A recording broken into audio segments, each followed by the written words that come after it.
While my ballast and tailings are drying, I promised to show you how to make some inexpensive fir trees, and these are the tools that you need. A box of toothpicks, $1 at the dollar store. Can of hairspray, $1 at the dollar store. A grill scrubber, $1 at the dollar store.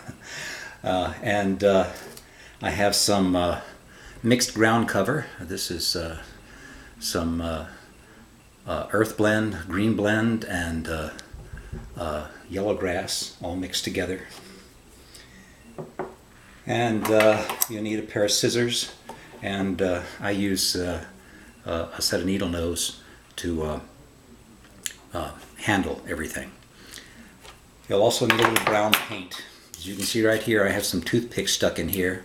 Also remember, I'm an N-scaler. This is a 25-foot tall tree. If you want one smaller in N-scale, you have to use something that's thinner than this. I have used wire in the past for the base, but I've just used a dark tan color to paint my toothpicks. And then I will peel off a section of this, and then there's another section. There's two more sections that can be peeled off on this. But this is plenty to make a tree in N scale. So I'm going to cut this out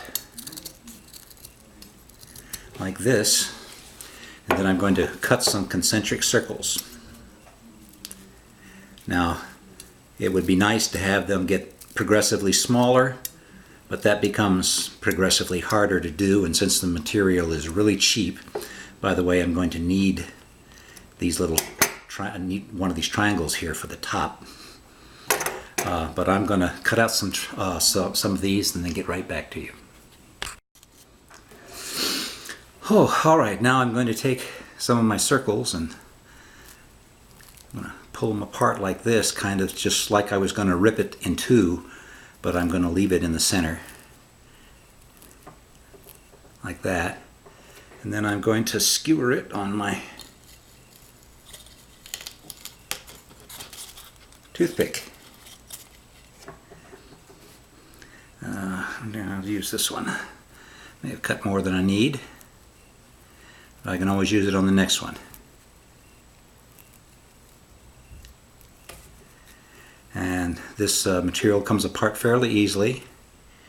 By the way, the first time I made trees out of this material, my scrubber was a grayish color instead of blue.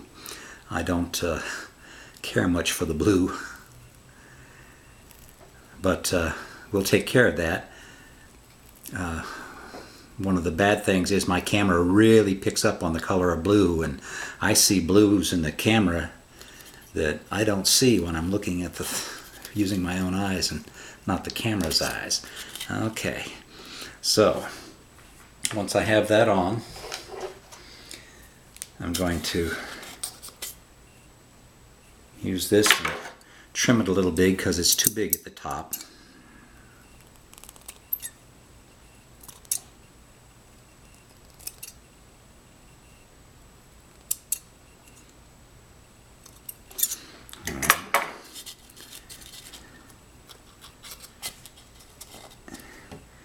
And then we'll get that little triangle and we'll shove it right on like that. Okay. Now to get rid of our blue,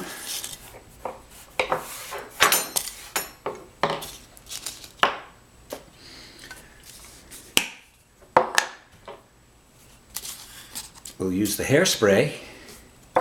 And remember, this hairspray is very flammable. Keep it away from open flames and heat. And we'll give it a good coating.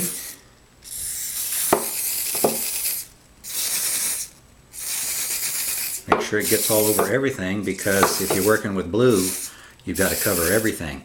If you're working with a light gray, you don't have to cover so much. Now, using my ground cover, this is Woodland Scenics ground cover, I will sprinkle it on. Get it all over everything.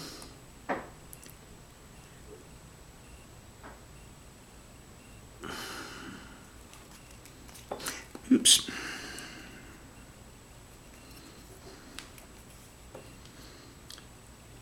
And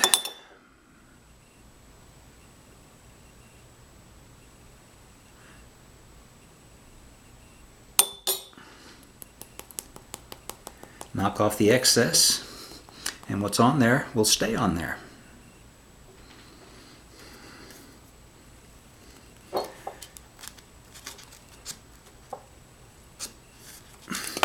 So now I have 2 trees. And again, in N scale, if you're going to get shorter, you're going to need something thinner than a toothpick. In HO and others, as you get bigger, you graduate from this size toothpick to the big hamburger skewers to the big shish kebab skewers, all the way up to O scale. You can get skewers at King Soopers this long for O scale trees. And there are all kinds of materials that you can get. I find this is the cheapest one, and it works really well for N scale. But there are all kinds of filters and things like that for furnaces that you can use if you're working in the larger scale. But that's what I'm going to use for all of the fir trees on my diorama.